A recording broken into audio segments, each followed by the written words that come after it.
Hi again, ladies and gentlemen, Eddie Marcus, and I'm here, because I've been given and I have to give. You know, I want you to understand why I'm so easily and so readily influenced. God literally saved my life. I didn't ask for God's support. I didn't ask for God's help. It is just at that moment, it was there. And I didn't even know it was God. Later, I realized that it happened only because of God's power. And yet, it didn't come free.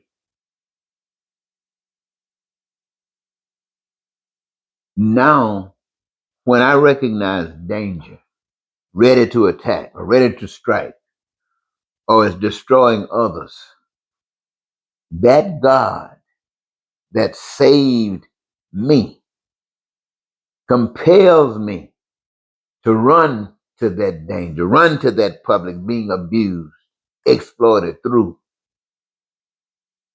rules and regulations, exploited through laws. You see, God is not my imagination. God is my life. And it is my duty and my responsibility as a human being with this knowledge, with this blessing, with this kind of love, for me to come before you and say to you that the evidence of a relationship amongst the people with God is absent. Basically, that means that what you have been taught about God is not real. And for those of you who say you believe in God, do not know God. The truth of it is, no one knows God except that one which God revealed themselves to.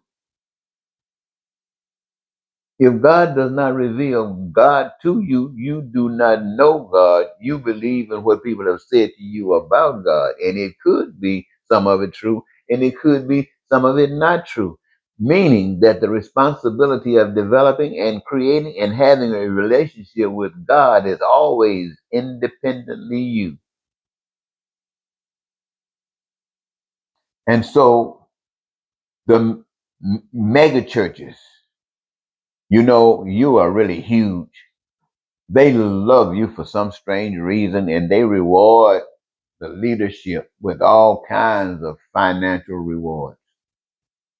And they are many, man. I mean, on days when you say you're honoring God, the airways are just filled with conversations about God, about Jesus, about the love.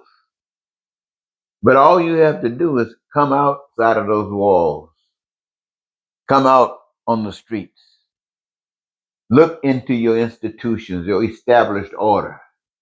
Look at the corruption all around you. Look at the pain and suffering that exists.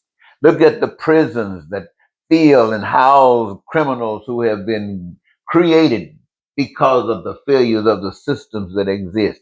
And you who crowd these churches by the millions and millions who talking about God don't even see what's happening. And not just you huge churches, small churches. They used to have a saying that the small church hadn't developed with all that other stuff like the big churches. But there's no difference. There's no difference. You hear something, you like it. That's what you believe God is. And so you go through your life thinking that you saved, filled with the Holy Ghost. And God couldn't move you for anything. I'm talking about the real God. Couldn't move you for anything. Do you know that in America, God sent This is this is amazing to me. And sometimes it's funny, but it's really not funny at all. God sent on several occasions individuals to run as representatives of heaven on this earth, advocating what it would be like to experience heaven on earth. This person ran, people ran as president, as governor, as senator, carrying that same message. And time, not one time was there any interest in that kind of a system, that kind of a order. Nope. But if anybody had an understanding of God, they couldn't reject it. And so when you hear that and you turn around and you look at a world where war is going on, where people, human beings, mean, low down, heartless men who wants others to bend down and kiss the bottom of their feet, who take bombs and shoot into schools, shoot into hospitals, shoot into nursing homes, just to kill and destroy people, to try to intimidate them, to put fear in them that they'll come back and lick the shoe. When you see that going on and it doesn't move you, or it moves you, but you don't go any place. When you see people who have been trying to be a little decent, try to help others, and then it is resented and the power to have some influence on it is stolen, so you can cause pain and suffering on those who somebody says there's a God. That's why people say, I don't want to hear about God. I don't want to hear your story about God. That's because the story that you've been giving them about God is a phony. And it can't produce anything. It can't produce anything. That's why it doesn't produce anything. Not in you or them. It's just talk.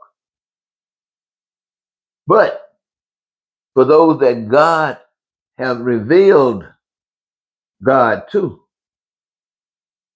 there's a responsibility. You got no excuse. You know that God exists. So every now and then, somebody should be making a difference in society. You can see society polishing itself up, or somebody getting killed because they don't want to polish nothing up. And you get rid of it by killing it. So the people can stay ignorant. So they can keep on filling their churches by the millions, pretending like they know God and having no effect whatsoever.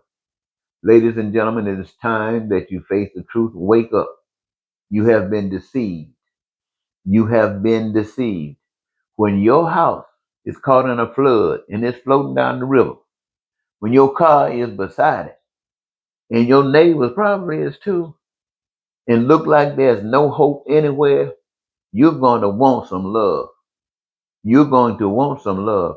And my God, you must have some idea of what love is. Love is taking care of that house that you're missing.